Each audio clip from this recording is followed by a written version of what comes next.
फक्त सावलीवरून भांडण आणि शेवटी दोघांनी काय गमावलं माहीत आहे? गाढवाची सावली. एकदा एका माणसाने दुसऱ्या माणसाकडून एक गाढव भाड्याने घेतले. दिवसभराच्या कामासाठी त्याने त्या गाढवाचे 10 रुपये दिले आणि सकाळी लवकरच प्रवासाला निघाला. गाढवाचा मालकही त्याच्यासोबत चालत होता, कारण त्याला गाढव परत आणायचे होते. त्या दिवशी प्रचंड उकाडा होता. सूर्य अगदी डोक्यावर तळपत होता. रस्ता लांब होता आणि आजूबाजूला झाडेही नव्हती. चालता चालता दोघांनाही खूप थकवा आणि उकाडा जाणवू लागला. थोडा वेळ विश्रांती घ्यावी म्हणून ते थांबले. गाढव उभे राहिले आणि त्याच्या छोट्याशा सावलीत थोडा गारवा मिळत होता.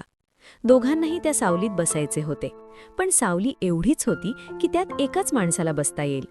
गाढव भाड्याने घेणारा माणूस पुढे येत म्हणाला, "तू बाजूला हो. आज गाढव मी भाड्याने घेतले आहे, त्यामुळे त्याची सावलीही माझीच आहे. मला आधी बसू दे." गाढवाचा मालक लगेच रागाने म्हणाला, "असं कसं चालेल? तू फक्त गाढव भाड्याने घेतले आहेस, त्याची सावली नाही. सावलीवर माझाच हक्क आहे." हे ऐकून भाडेकरू म्हणाला, "गाढव माझ्याकडे आहे म्हणजे त्याचं सगळंच माझं. तू आता मध्ये पडू नकोस."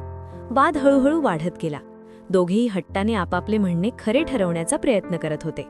बोलाचालीतून भांडण सुरू झाले. नंतर त्यांनी एकमेकांना ढकलणे, ओरडणे सुरू केले.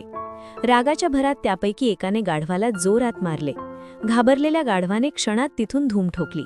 गाढव गेले आणि त्याची सावलीही त्याच्यासोबत निघून गेली. आता दोघेही माणसे उन्हात उभी राहिली. ना गाढव राहिले ना सावली.